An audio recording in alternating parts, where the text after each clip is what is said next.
Welcome to Communicast, a communication skills podcast. I'm Scott D'Amico, president of Communispond. On today's episode, I'm talking with Marvin Espy, an award-winning portrait and cityscape artist. Marvin discusses the importance of not making assumptions and striving for connectedness when it comes to being a great communicator.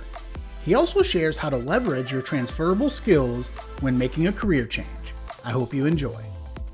Marvin, thank you so much for joining me today from your studio in, I am sure, balmy New London, Connecticut.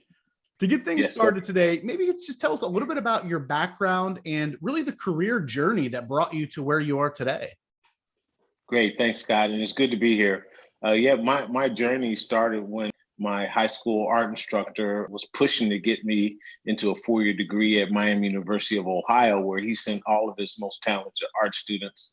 I was petrified of four-year institution, especially a small pseudo Ivy League like Miami of Ohio.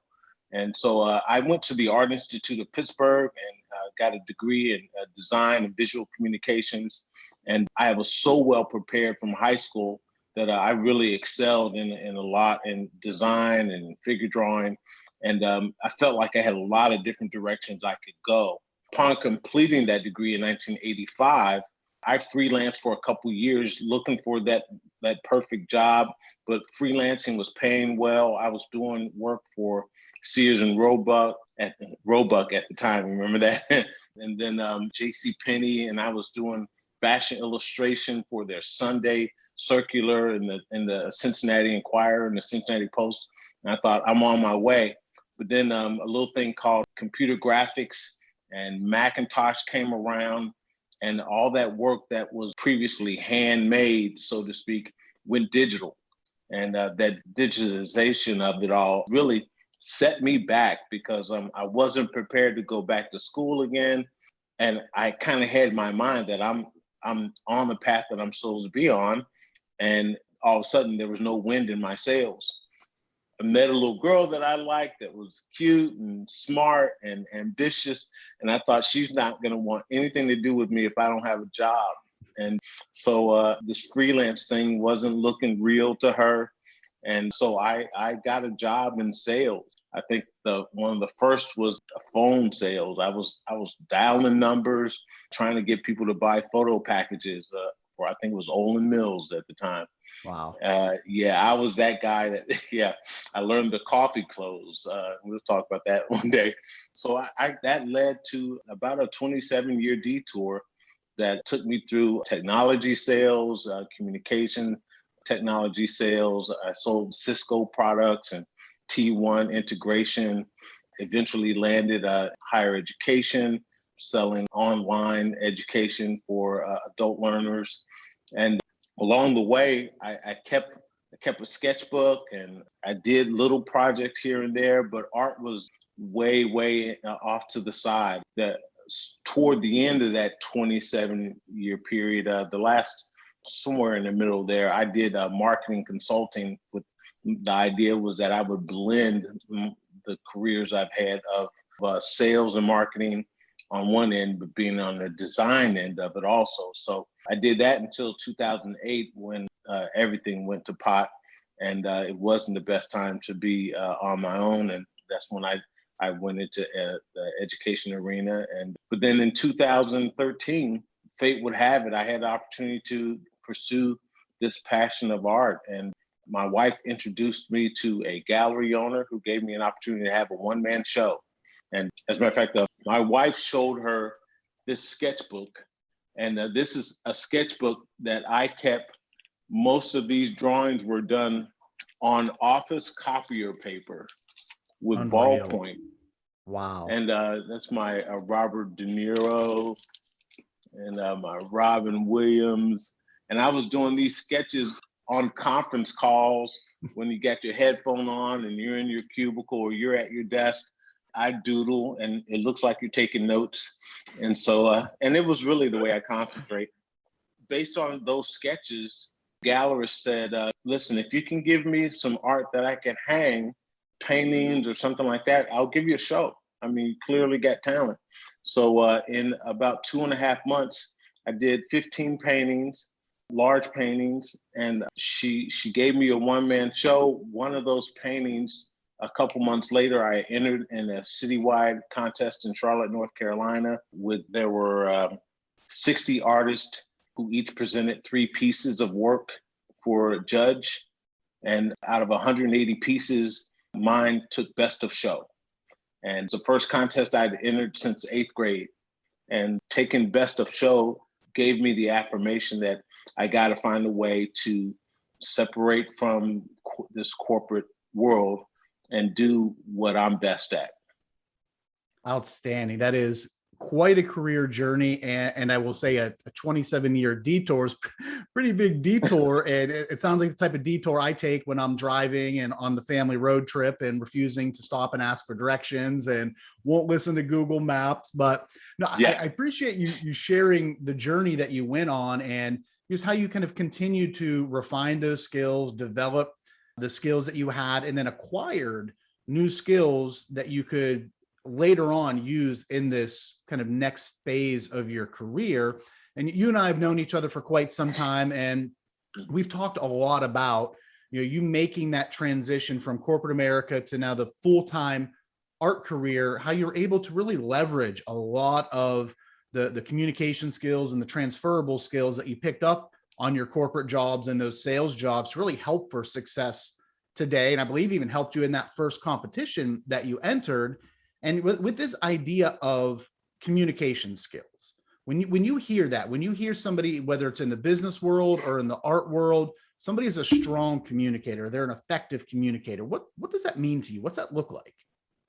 Yeah, that's a great question. And I think if you had asked me that, Scott, maybe 5 years ago or 10 years ago, it'd be an easy answer. It'd be, communication skills, someone who can orate or can speak well, can have a conversation, that is a good listener, can listen and respond, and also someone who is a writer, right? Who can write a good email or who can write a good letter. Those typically on a resume, that's what you look for. But I think today, when you say communication skills, it's so much broader than that now. It just given the times that we live in. I think if I try to put a word to it, when you say communication skills, the thing that comes to my mind is no assumptions. You can't make assumptions about anything anymore. And I tell you why I think that. Early in my sales career, I got sent to trainings all the time. And one that I got sent to often was Tom Hopkins. And Tom Hopkins wrote a book called How to Master the Art of Sales. That book and that way of selling, it was right for that generation, but it quickly faded away because in those days, the person who had the sales wares, the goods, had all the information. Mm-hmm. They had the product knowledge about their product. They had product knowledge about their competition, and they educated the consumer on, look, here's what our competitors do, here's what we do, and all the information came from that sales agent. And so Tom Hopkins and those kind of, I don't know if I can say his name, but all those kinds of sales programs in those days was about the salesperson leading the person down the path that they wanted them to follow. But today, and we've been talking about the age of information for the last 20 years or more. And so we're way into the age of the information age.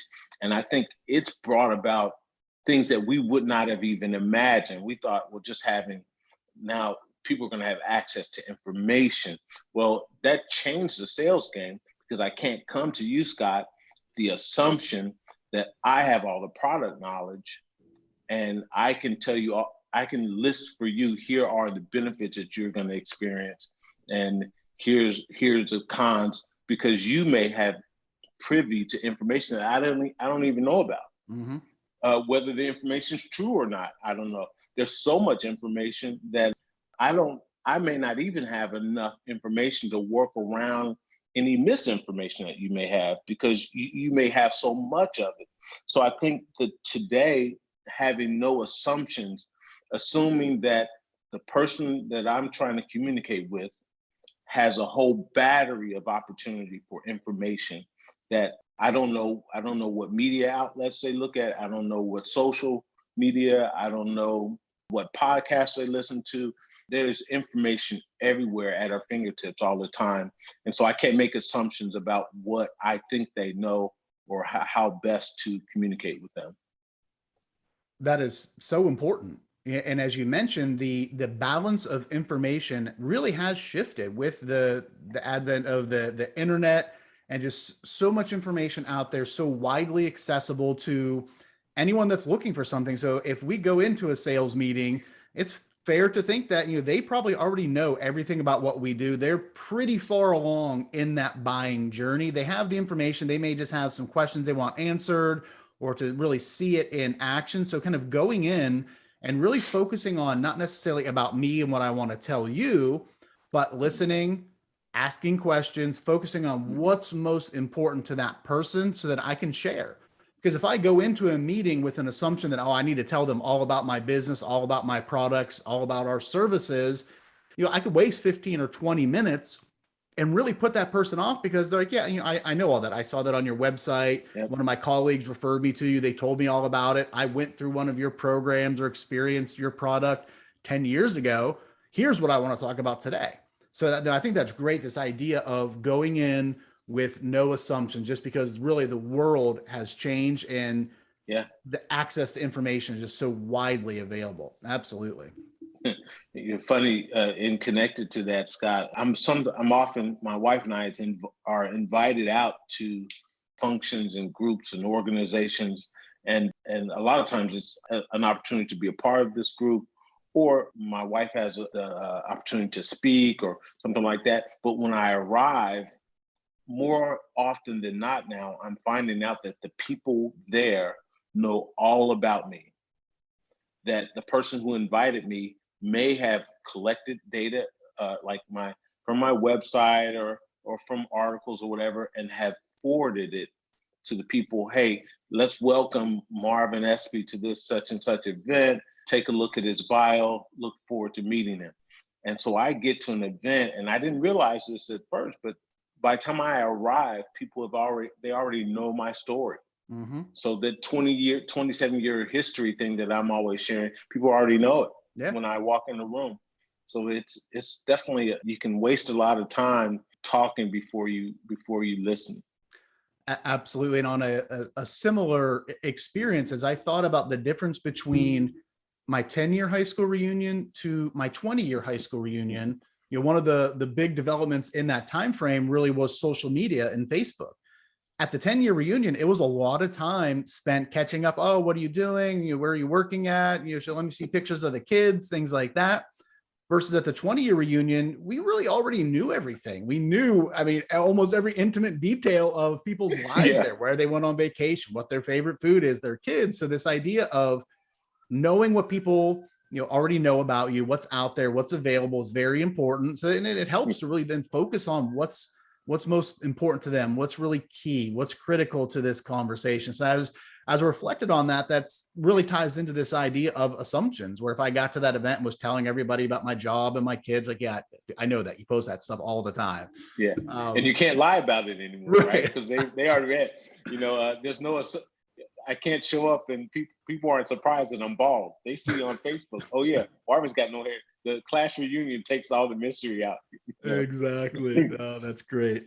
So Marvin, as you think about, you've made this transition from corporate America to full-time art career, talked a little bit about this idea of communication skills and how you leveraged, some of those transferable skills from your corporate career.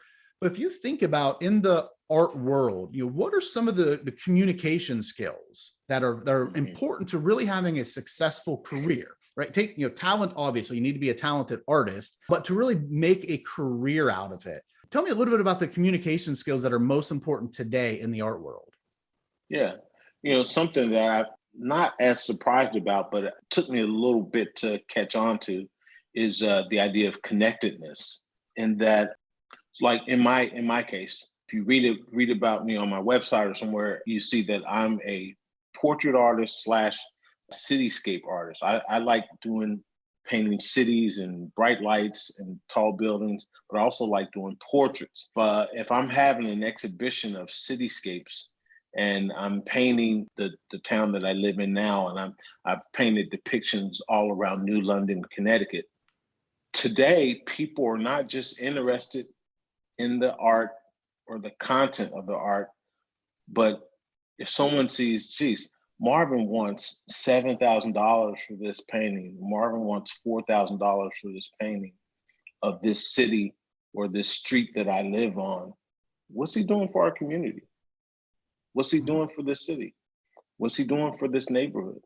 And that's a big difference now. I think I can't paint I think artists do it, but I think it's a mistake to paint in today's climate and the way that we act, most of us, the way that we make our work known and the way that we sell work in part is by having visibility on the internet, whether a website or Instagram or Facebook or something like that. So we're putting this work content out in the world and people are looking, oh, Marvin paints cities. I think more and more, I've got to be able to speak to my relationship between why I love to paint cities and why I care about cities and how that translates into my life. The same as if someone painted forest or woods or nature scenes. I think it's becoming more and more critical to say, yeah, I painted this scene and I'm doing it on biodegradable, I'm using biodegradable paints, or I'm using paints that don't contaminate the water, or I dispose of my chemicals responsibly. And I mention it, Scott, because I think it's important that if I'm standing in the gallery at my opening exhibition and I'm talking, people are asking me about my work, and that's a real important thing, that a lot of artists tend to open an exhibition and then hide in the corner or don't engage with the public that are coming to see you. But people want to talk to you, but in that engagement, it means a lot to people when you can say not just what the work means to you or what it meant for you to do it, but how you are connected to that larger community. And it's not political, I don't think. It can be political, I guess, but I think today people are so much more socially conscious because of the amount of information and context that we get, that it's important to at least have an awareness of it, because if it hadn't come up yet, it's gonna come up more and more. Right. Questions about where you stand on these things. No, it's a really interesting point around this idea of connectedness. So as you mentioned with cityscapes, if you're doing a lot of work in New London, or cityscapes of New London, or I know when you were in Charlotte, you did a lot of Charlotte and were widely recognized for some of the paintings that you did of the cityscapes. They made a number of accolades and on the cover of magazines in this area. But as I think about any of the types of products or services that a lot of people buy or interact with or use on a regular basis, I think that's becoming more and more important. That's this idea. Do you talk the talk and walk the walk? Yeah. Yes, it's great to paint cityscapes, but here's why, Charlotte or New London is important to me. Here's how I'm involved. Here's how I'm giving back. Or as you mentioned, the idea, if you're doing a lot of naturescapes, are you focusing on the environment in your life? And people are looking to businesses now where they're wanting to see that. And the parallel from my side is that working for a communication skills training organization, if I'm going in and pitching a presentation skills class and I'm a terrible presenter, that's not something that I'm passionate about, that I'm really focused on, or I'm really not engaged in helping others develop those skills or developing them myself, might be a red flag for people that are looking to do business with us. Or in your scenario, if you have two talented artists, they're both doing cityscapes and they're both have great works of art that I enjoy, I'm more apt probably to work with or purchase from the person that has that story that's really connected to the work that they're doing. I think that can make a huge difference, not just for artists, but for anyone out there listening in your line of work, is how are you really connected to your product or your service or what you're doing? And can you tell that story to your clients and prospects? That's a key part. one of the things that you and I talked about last time we had connected was that first art show that you were entered into and you won. And you alluded to it a little bit ago, but as I think about what we've talked about with your career and what has helped you to make this successful transition, it's this idea of just talking to people and not necessarily hiding behind the work, but really getting out there in front of it. Maybe if you could just talk a little bit about that experience at that first art show, I think maybe as an example of one of the skills that has really helped you in your career. Thanks, Scott. Yeah, and I would not have ever chosen to take a 27-year sales and marketing detour away from what I'm best at. And I found in business world, Marvin had to run at his best time all the time just to keep up with the pack, because it wasn't what came most natural to me. I competed in athletics, but I was never a tiger. I was never a killer. But when your job is on the line, or when you have a quota, or when you have accountability for that's numbers driven and performance driven, you have to learn that if I don't engage one more address, one more phone call, one more email, one more event, I might not hit the number I need to hit. It changes your perspective. And it took a while for me, but over the years that I spent, I developed a little bit more of a tiger mentality, and not in a consumption malicious way, but that I can't continue to do paintings if my paintings if they don't pay for the lights in my studio. Recently looked at my expenses, and since I moved to this area, I've had to add some different things, and I've got a different studio. I'm in a different market, and I got to pay for Wi-Fi now. And I added up all. It's like, wow, just to hit my overhead, I've got to be running just to hit my overhead before I begin to make money. And so something that I transferred from the business world into the art world is that I'm not ashamed to make money on my sale.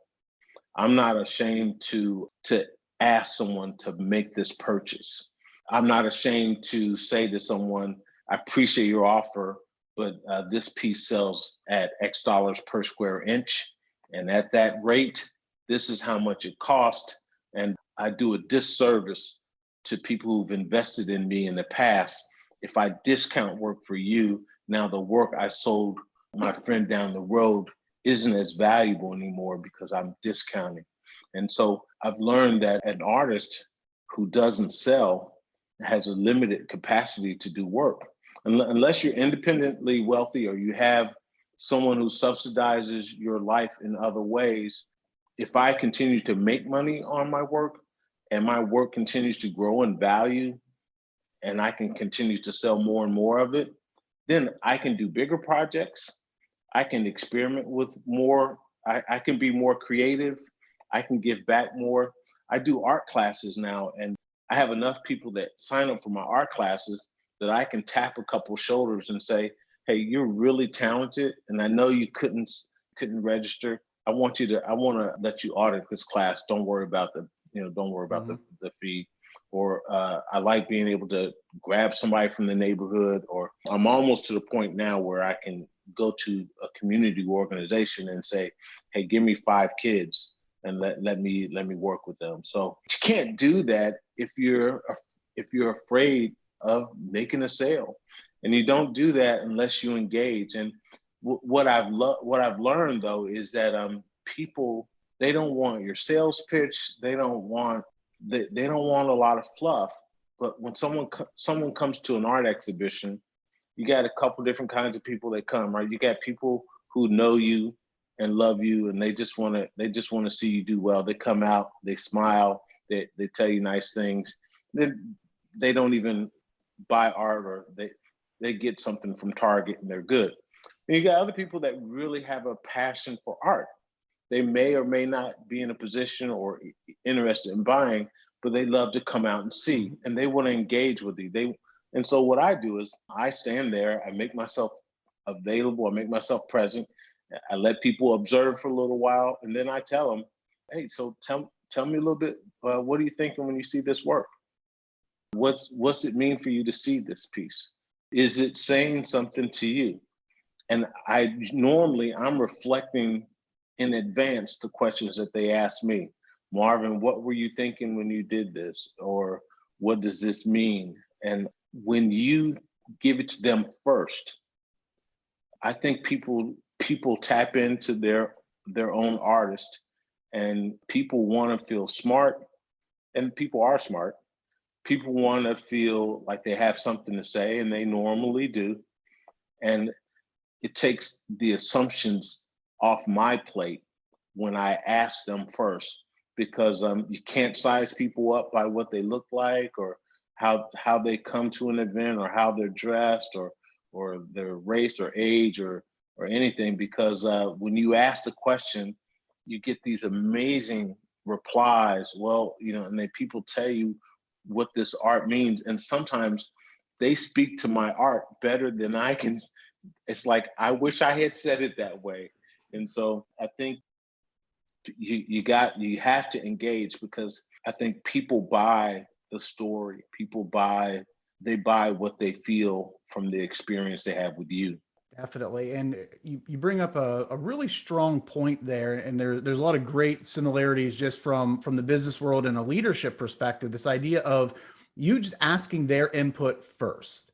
Similar to, as a leader, if I'm looking for an opinion on something, and as the leader of the team or the organization, I kick it off and say, well, here's what I think about it, A, B, C, D, and E.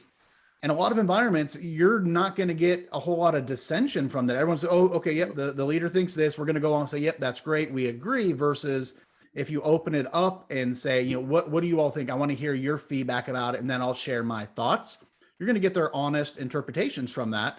And I would think, not for myself, not being an art connoisseur, knowing much about that world, if I were at a gallery or at an art show and the artist tells me about the painting and what it means and the interpretation of it, I'm not going to feel comfortable to disagree with the artist, the person that created it. No. So I think asking them, you're going to get a lot of valuable insights. You're going to build a connection, build a relationship with them, and then have your opportunity to tell the story. And as you mentioned, a lot of times people are buying, in addition to the tangible product, they're buying the story that goes along with it, and they're buying the person that created it, kind of part of them. So I think that's a great way to approach it. With one, don't be afraid to sell. I know there's oftentimes negative connotations with sales and being a salesperson.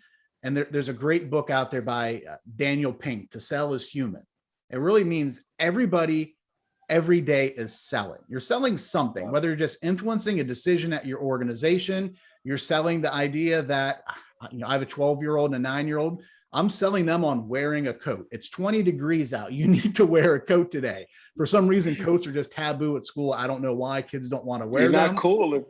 Yeah, exactly. It's not cool to wear a jacket anymore, but all day, every day, you're selling, you're influencing, and there's nothing wrong with that. If you're coming from it, you're being honest and authentic, and you're providing that value. So this idea of, you can't be afraid to get out there, whatever line of work you're in, and to quote, sell.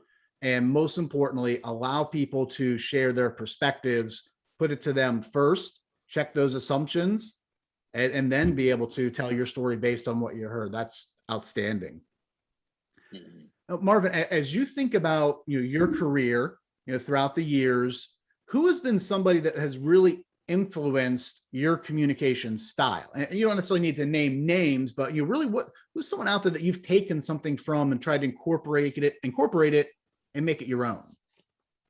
A name that kept coming to my mind was Malcolm Gladwell. Probably 20 something years ago, he wrote Tipping Point, was the first of his books that I read. I think. And do I have it? I know I have it. I have Outliers up on my shelf. I know I have Tipping Point somewhere. Yeah. Did you tell? I don't remember. You might know if it was that long ago. I heard it somewhere else. There's Tipping Point and Blink and David and Goliath, and he has such a unique perspective to. He definitely has either a story or a point that he's trying to take you to, but he approaches it from what seems like an obscure perspective, and then a really broad, off the map kind of starting point. And before you know it, you've landed right in the lap where he wants you. And you're like, oh, how did we get? Yeah, that's so cool. I like that. And in my family growing up, storytellers were revered.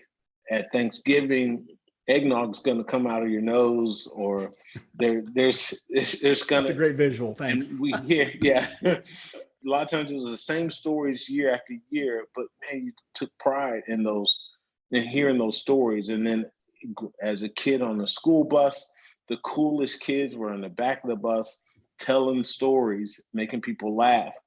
Dating myself, but Slick Rick and those guys, they when rap was young and new, it was this storytelling. Even the one of them titled "Tell Me a Story." I love the storytellers that I've been around. But a flaw for me was when I first got into sales. I'm probably doing it now. I go too long. I tell these long stories and go way off topic, and I would lose people before I came back around. And if you take them too far, too slow, and too jumpy, then you don't have a chance to bring them back. So I've had to learn, as I can't help but telling stories. The way to make that work is to tell stories everywhere you go. If I buy coffee, you're going to get a 2-minute story from me. If you catch me in the elevator, and I know they talk about the elevator pitch or whatever, but you're going to get some kind of story, even if it's a brief thing about the weather or catch you on the flip side. You got to get some kind of story, because what happens is you get better and better and better. You get faster and faster. You get better at pacing the story to fit the environment, to fit the situation. I've talked my way out of some sales, both in my sales career and in my art career, because you run past the finish line, right? So, but I think I've always appreciated good storytellers. That was my short way of saying I like. The stories are so important, and one of the key things that you mentioned is that you need to practice. Some people are just natural storytellers, and I understand that, but the reason that it seems natural today is that they've been telling stories all day, every day. Whenever, as you mentioned, whenever they meet somebody, there's a story. And for me, we get requests around that a lot for storytelling, and storytelling can mean a number of things to a number of people, but where the magic really happens is when you can take kind of two seemingly disconnected things, and at the end of your story, bring them together. Recently, I put out a video around, it was tied to a blog post we did around 4 elements or 4 ingredients for a presentation, and talking about my kids making cookies.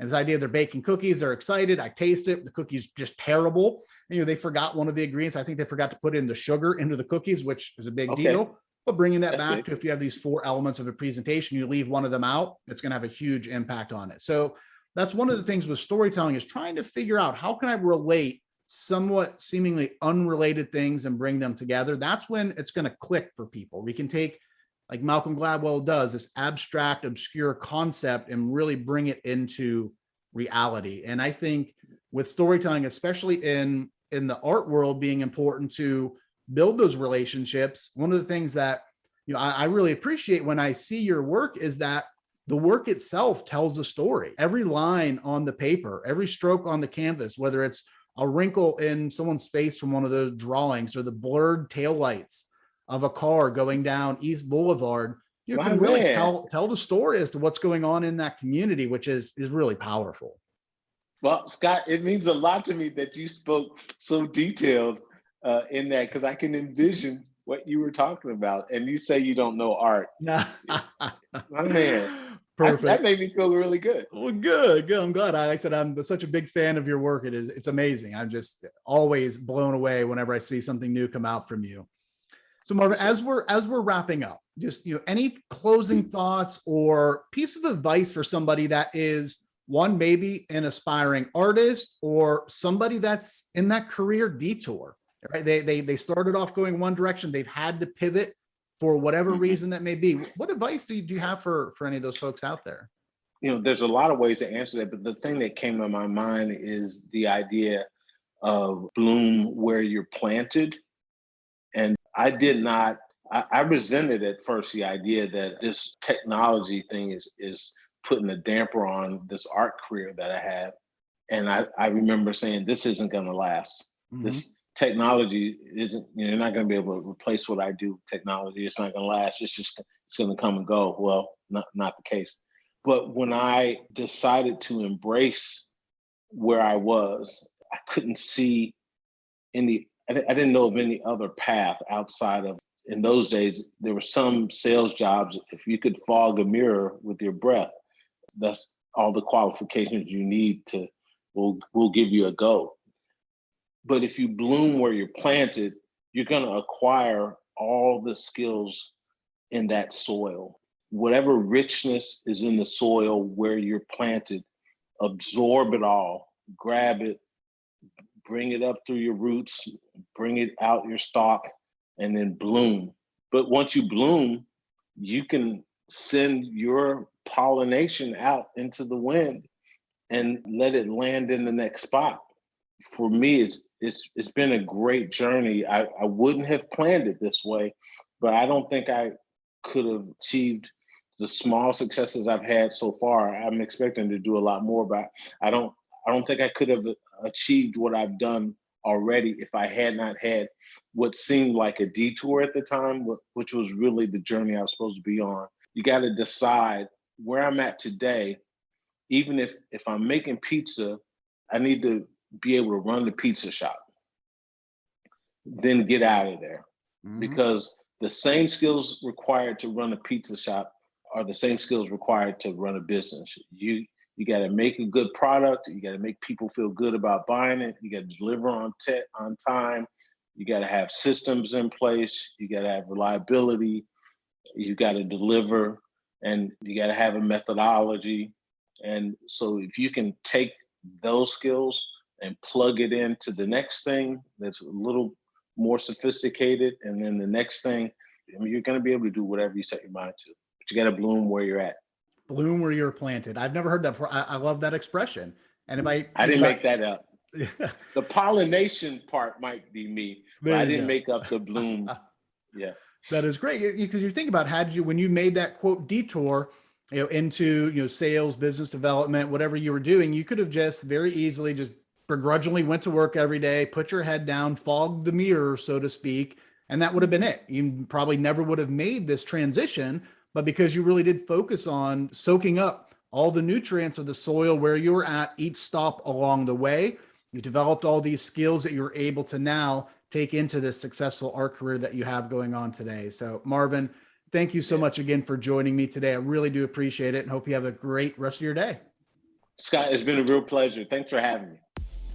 A special thank you again to my guest, Marvin Espy, for sharing his expertise with us, and especially for this gem of bloom where you are planted. I absolutely love this. It is so important. If you're in a job that you may not like, you think is short term, whatever the situation may be, take advantage of all of the resources, the learning opportunities, and the experiences afforded to you. You will be able to use those skills and those learnings at some point in your career, whether it is 6 months from now, or in Marvin's case, where he took a 27-year career detour, he was able to leverage all of those learnings throughout that time to help get him to where he is with his successful art career. Thank you again for listening. Be sure to subscribe to Communicast to be notified of new episodes. And also, to learn more about Marvin's art, you can check him out on Instagram at Art by Espy. That's Art by Espy, E-S-P-Y. Thanks, and have a great day.